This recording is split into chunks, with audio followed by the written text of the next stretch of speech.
Welcome back to the channel. If you guys are new here, my name's Keith. I'm sharing my journey as someone who's new into 3D printing and starting a 3D print business. So in this video, we're gonna kind of just do a day in the life or an evening in the life of kind of a small 3D print business. This is just like a side gig for me. I do have a main 9 to 5. So once that's over, take a little bit of a break and then I start working in here. So once I come in here for the evening, the first thing I do is get on Etsy and get the orders processed. I'll go ahead and package them up, put the labels on there and get it ready to go for the post office tomorrow. So I've already done that and Etsy's been kind of picking up. I've been consistently getting 2 to 3 orders per day, which is nice. So the Etsy orders have been keeping me busy. So once I get those ready and set downstairs for the post office tomorrow, I kind of go through and print stuff that needs to be printed, whether it's more inventory or something somebody ordered on Etsy that I don't have on hand and just doing print on demand.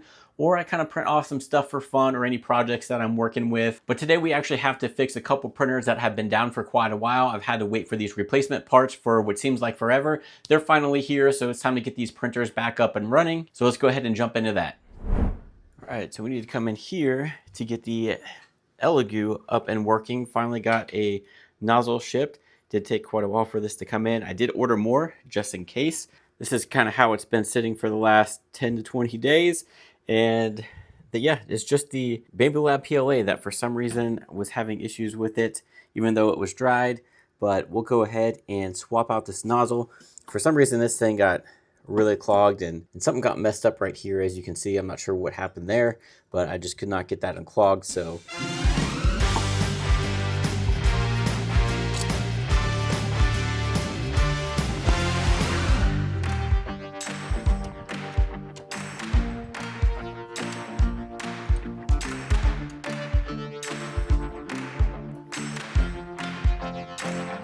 I went ahead and did swap out for a different roll of filament to see if that helps as well. But I do really like this side-mounted tool holder that I found online. Just holds all the tools, and it's kind of nice because this just sits in here by itself, so I can easily access all the hex keys that are needed, screwdrivers, stuff like that. So that's definitely something cool that I recommend printing out for your Century Carbon. All right, so got a model loaded up to print. It is currently doing the bed leveling, so we'll come back to this to see how it's doing. Hopefully no issues. So we'll go ahead and head back to the print room. And then if you guys have ever messed with this, you know the pain. I have to get my drone license for my day job now, so I've been studying for that. I have a new respect for pilots now, for sure. All right, so back in the print room, see what we got going on here. Here on the P1S, I have working on these ammo buddies. These things are selling pretty good. I sell them in pairs, so I sell them with the hollow points and then the full metal jacket, so a pair of those. So printing off some more of those because I got an order I need to get out. And as you can see, the basket that's usually full is empty now. So getting those going. And then got some more raccoons for the dumpster fire that I have. And over here we have the other mother finishing up. Yes, I know I could fill that build plate more with heads, but I was only able to fit 10 or 11 bodies on there. So that's the amount of heads that I'm printing off, just to see how those come out. But that is part of my Etsy listings that I have for these guys down here. These have been really popular, especially with Halloween coming. These little, I don't know, figures of different characters and everything. The ones that have been most popular are obviously Jack Skellington and Zero. And then these guys have been pretty popular as well. So we got a bunch of those. I think with the one that's printing out, we have about 17 different options on there. So those have been starting to pick up in sales as far as, Halloween coming up. So those have been good. Not something that I typically do, but I figured for the Halloween, we'd see how these go. Plus, my wife wanted some of these because she likes scary movies. So figured why not post them for sale as well. And I did become a Patreon of the designer Boxy 3D for these, so I can sell these. So if you are looking for that, so they do have a Patreon you can be part of to commercially sell these. And then over here on the A1 Mini, this thing has been spitting out these ammo containers that have been very popular. They've been selling really well on the website, so it's printing out some new ones, going with the red, white, and blue theme there. I've been building up stock, as you can see over here on those. I got some bigger calibers that I'm starting as well, but I've added colors, and I'm also switching from using PETG to the Polymaker high temp PLA, because that stuff works way better than PETG. So like this one right here was a pretty popular PETG, but it was not consistent as far as quality coming out. I'd get some good batches and some not so good batches even after it was dry. But the high temp PLA from Polymaker has been great. I've been using a combination of both their glass filled and non-glass filled. This is the glass filled on top here, so it gets a little bit more of a texture, which is nice because it helps hide those layer lines. And then this one as well. I like this red, white, and blue versus the one that was from Polymaker. That looked more like a bomb pop, but I definitely like this red, white, and blue in the PLA. So got those coming. So added some new colors there, and then just been printing out stock because these do sell quite often. I'd rather pull from the shelf than have to hurry up and print out, especially since people tend to order more than one at a time. So just been having the A1 Mini focus on those. So got a nice stock going. So it's cranking out over here. Yeah, this high temp PLA, whether it's that high temp or the glass filled, highly recommend using that. But are looking for something that is more heat resistant than regular PLA, this stuff has been great and pretty much in stock now. So I've been really liking this stuff for this stuff that I'm selling now. And as you can see over here, we got some new filament in that actually arrived today. So with this filament, there should be something else coming for that. So stay tuned. I'm pretty sure you can guess by the brand, but I have actually not used any of their filament. So they did send some different types here. Looks like we got the cyan, the traffic red, yellow and blue, and then a magenta. So really interested to see how those come out, especially since I've never used flashboard filament before. Which then brings us to this guy, the Cheaty Plus4. As you can see, yeah, this thing's been broken for a while.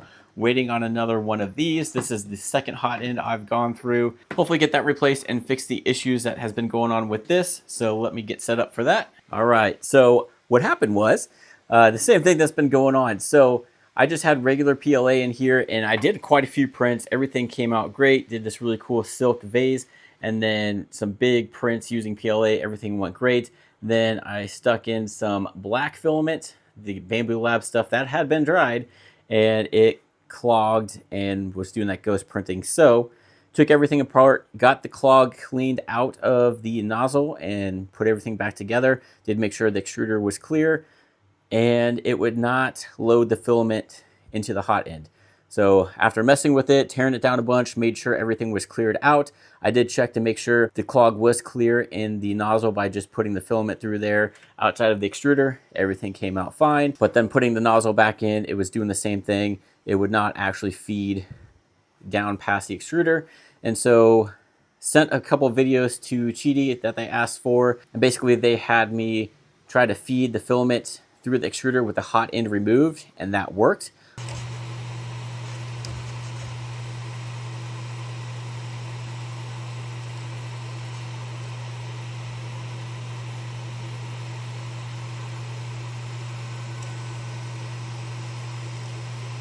But when I try to have the hot end connected here and feed the filament in through the top here, it does not go through. Basically, it goes through the extruder and then it like stops, and then like this thing moves up and down and it makes a clicking noise.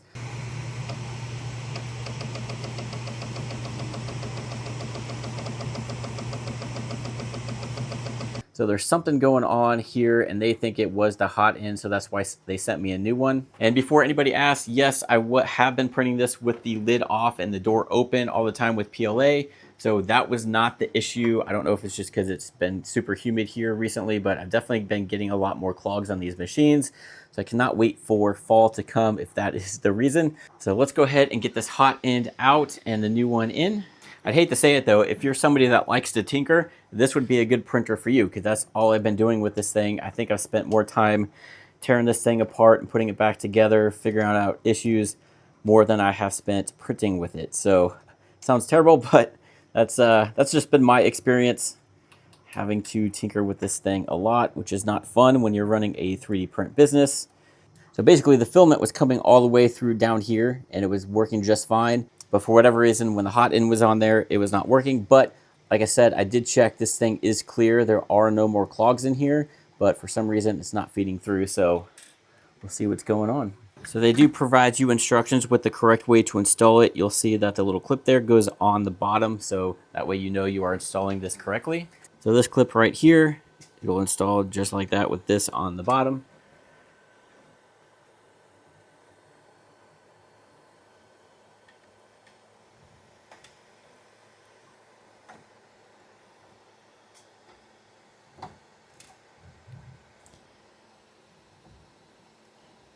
I just lost that blue clip, dang it. All right, let's go ahead and feed this through. All right, so I can feel it feeding through, so it should work, and it looks like I might be able to see it coming out there. There we go. All right, so it is working. I'm not sure what the issue was, because this is the nozzle that was on there, and like I said, there's no clogs or anything, so I'm not sure what happened there, but this new one seems to be working.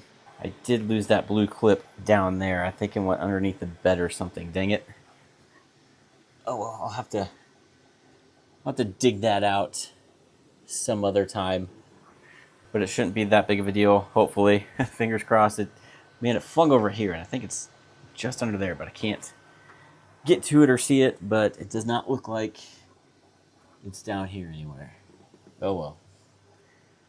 And checking back in on the Eligu, looks like we do have a print, which is awesome. So throwing down the first layer, great. So hopefully that fixed the issue with this one. So this is back up and running in time. I do have another model from somebody that you probably know that's coming out. I'm really excited to do. You'll know that once it obviously comes out.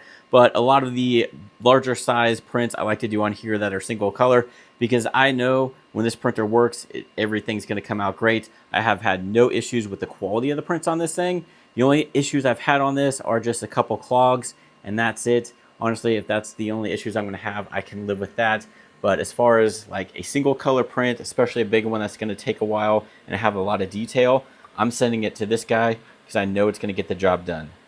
All right, so I do have one of these guys to try out, the Algo Laser Pixie, small little desktop laser that is supposed to be out of the box, ready to go, don't need a computer, everything can be done from your phone. So I'm going to see how this works. This will be a separate video, but something I'll be working on as well. This is one of two that I'll be doing. I know this is a 3D print channel, but this is cool stuff for Etsy. I know if you guys have an Etsy shop, this is a cool way to do some custom work as well. So I'm interested to see how this is because I have zero experience with laser engraving. So this will be my first one and trying it out. So really interested to see if this does hold up to what they claim. And as far as the P1S goes, if you guys have done the latest firmware, which I have recently done as well, and have a Panda Touch, I want to know if it still works. Yes and no. For the most part, no, but it does work with some stuff. Like it does control the light and a couple other things, but it doesn't always work. So you can see, like it still says it's idle and everything, but like if I go in here to change the filament, that won't always transfer to the slicer. See how it goes back to where it was, and then you get this error message that pops up. So unfortunately, it doesn't work as it did, to where I can change everything on here, but for like controlling the light fixture and seeing the status, it'll still show the status and stuff like that. But as far as being able to change the filament and stuff in here, unfortunately it cannot with the most recent Bamboo Lab update. So as you can see here, I did send the Full Metal Jacket ammo buddies to the printer, and it does, like I said, say the status of everything. You're just limited on what you can do here, but it is nice that you can still use this for the status, turn the light on and off, and stuff like that. But not full functionality, but it still does somewhat work. So one thing that actually came in the mail today is this Panda status bar. This is something new from BQ on their Panda series. So I think I'm going to put this on the P1S. This can be used for really any of the Bamboo Lab printers, but since the Panda touchscreen doesn't really work as it is intended and basically just shows me the status and can control the light, I'm going to try this out. So I'll be doing a video on this to kind of see what all of the features that it has and how to get it installed. So really excited to check that out. I do want to highlight some filament that was actually sent to me by Landu to try out, and this stuff has been great. This one especially has a lot of range of color. It's their silk red and blue and green, and you can see depending on what side you're looking at it, it looks really cool. And this vase was printed with that, and it just turns colors very smoothly and just looks really awesome. So this is with that one right there, and then on this dragon I kind of included some of that in there as well, or raven, whatever the heck this thing is. But then also their nebula stuff right there, which has been really cool. So this guy right here was printed using just the nebula, and that's kind of what it comes out with. And then the nebula was used on this guy kind of back here, and then on the bottoms, and then the tri-silk was used on the top. You can see that everything came out awesome. So if you want a cool color changing filament, definitely like their tri-silks. It comes out really awesome, and just that smooth transition. And the quality of this came out really great. Another one that I actually bought that came out looking cool is this one from Zyro. This is another tri-silk. This is called their Steampunk. You can see it looks like there's like some red, gold, and black in there. Looks really cool. And then I did this on I believe this is a Cinderwing dragon, and it came out looking awesome. This dragon was printed off in 2 parts. You had the wings and then the body separately, but this filament just looks really cool, and I like the color changes on this one. Obviously you can see the black on that side and then the kind of golden red on that wing, and it just came out awesome.